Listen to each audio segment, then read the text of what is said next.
General Hospital Friday, October 3 recap. Spinelli's creepy Nathan feeling, Rick screams on phone call to Liz. General Hospital GH recap for Friday, October 3 reveals that Damian Spinelli, Bradford Anderson, had a creepy Nathan West Ryan Peavy feeling while Rick Lansing, Rick Hurst screamed on a phone call to Elizabeth Baldwin, Rebecca Herbst. At GH, Veronica, Ronnie, Bart, Erica Slezak found Sonny Corinthos, Maurice Bernard gazing at Monica Quartermain's Leslie Charlson photo on the memorial wall. Although Sonny wouldn't call them friends, he hinted about admiring and respecting Monica.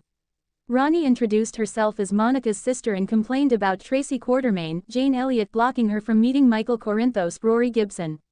Sonny agreed about Tracy being a snob and took Ronnie to Bobby's for a meal soon after. Once Ronnie and Sonny's bonding time was over, she wound up back in her hotel room and got an intriguing phone call. Ronnie confirmed she'd be there, presumably meaning Monica's will reading, and smiled as she predicted this would be interesting. Back at the hospital, Britt Westbourne, Kelly Thibaud, sent James West, Gary James Fuller, off to the soda machine while she spoke with Spinelli, Liesl Albrecht, Kathleen Gotti, and Felicia Scorpio, Christina Wagner. Britt argued they should consult a child therapist and wait before letting James see Nathan. However, it was too late since James got an extra soda and shared one with Nathan as he met his dad. By the time Britt and the others figured out where James was, he was having a blast with Nathan. Spinelli had to step out of the room after he watched James and Nathan connecting, so Felicia followed him with questions. Although Spinelli admitted to being jealous since he'd been James's father figure for so long, he also hinted that something just felt very wrong.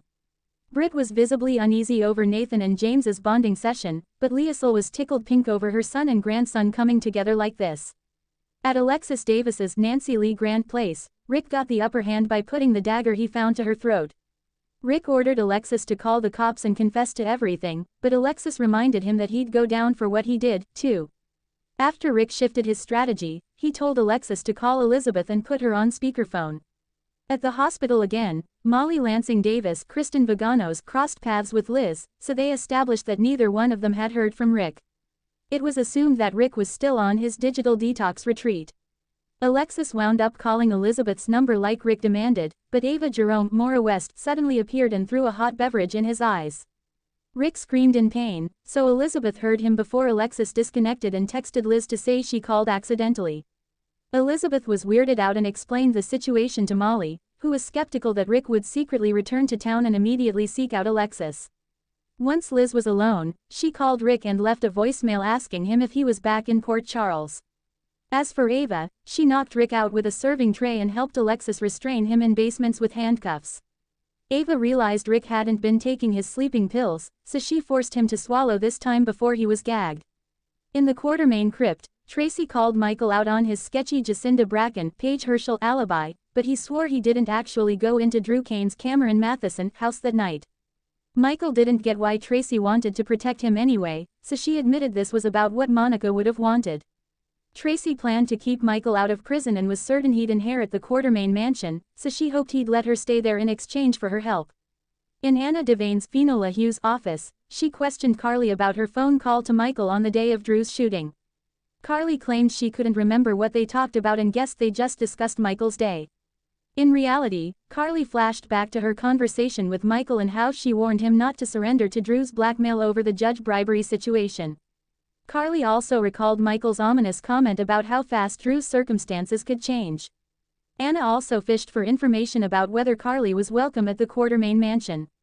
Carly defended Michael against any shooter suspicions, but Anna pointed out that Carly would do anything to protect Michael. Afterward, Carly gave Sonny updates on her discussion with Anna and basically worried she might have said something that would backfire. Although Carly was focused on protecting Michael, Sonny seemed worried about Anna not believing Carly's alibi instead. Back in Anna's office, she told Molly about the gun used in the shooting being one tied to Edward Quartermain's John Ingle collection at the Quartermain mansion, which both Michael and Carly had access to. Molly also spilled about Michael summoning her along with Christina Corinthos Davis, Kate Mancy, to the Q house, where Jacinda was supposedly there to offer her condolences. It felt like a way to bolster Michael's alibi, so Anna was pensive and talked about getting a search warrant for the gun. General Hospital spoilers say Carly and Michael may have more legal drama ahead of them, so stick with us for more news on the investigation. CDL will have other scorching General Hospital spoilers, news and updates to check out, so visit us often for more GH details.